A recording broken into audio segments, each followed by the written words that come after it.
Viral anak SD dirias MUA untuk acara wisuda, hasilnya di luar dugaan. Viral di media sosial seorang MUA berhasil menyulap anak SD menjadi aura bak gadis remaja. Akun TikTok MUA ini diminta untuk merias wajah anak SD saat wisuda. Terdapat syarat khusus yang harus dipenuhi MUA untuk merias wajah anak SD tersebut, yakni dengan menggunakan foundation yang tidak terlalu putih agar hasil riasannya tetap natural.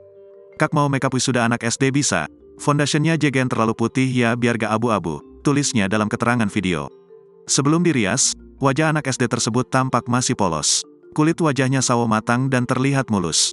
Namun setelah dirias, wajah anak SD tersebut berubah drastis. Wajahnya tampak flawless dan lebih dewasa. Matanya dirias dengan eyeshadow coklat, wing eyeliner tipis, alis tipis, serta bulu mata palsu.